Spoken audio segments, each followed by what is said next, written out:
جی السلام علیکم ورحمۃ اللہ وبرکاتہ. کیا فرماتے علماء دین و مفتیان شرمتین اس مسئلے میں کہ زید اپنی روٹھی بیوی کو منانے کے لیے اپنے سسرال گیا جی.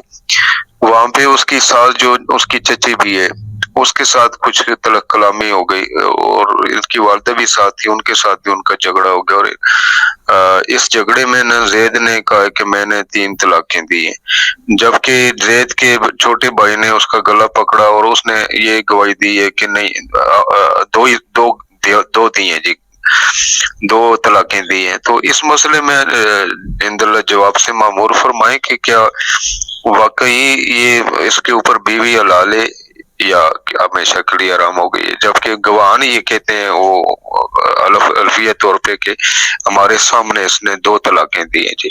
تو عند اللہ جواب سے معمور فرمائیں. جزاک اللہ.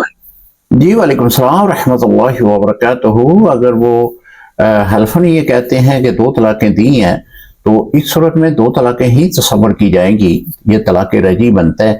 تو رجوع کرنے سے بیوی جو ہے وہ اس کے لیے جائز ہو جائے گی. اب جو حلف ہے یا جو بات خاوند کی ہے اس پہ حلف لیں گے آپ. اس طرح وہ 1 طلاق 2 طلاق جس طرح کے گواہ بھی موجود ہیں 2 طلاقوں کے اوپر, تو 2 طلاقیں ہی تصور کی جائیں گی. اکثر ہمارے دارالافتاء میں بھی ایسے مسائل آتے ہیں کہ خاوند کہہ رہا ہوتا ہے کہ میں نے 2 طلاقیں دی ہیں, بیوی کہہ رہی ہوتی ہے میں نے 3 دی ہیں. تو اب شرعی اصول یہ ہے کہ خاوند کی بات کو معتبر سمجھا جائے گا. پھر ہم اس کا طریقہ کار یہ ہے کہ حلف لیتے ہیں, اگر گواہ اس کے پاس موجود نہ ہوں حلف لیتے ہیں, تو حلف لینے کے بعد پھر اس پر فتویٰ جو ہے صادر کرتے ہیں. تو 2 طلاقیں اگر دی ہیں, طلاق رجعی واقعہ ہوئی ہے, تو بیوی اس کے لیے جائز ہوگی رجوع کرنے سے عدت کے اندر.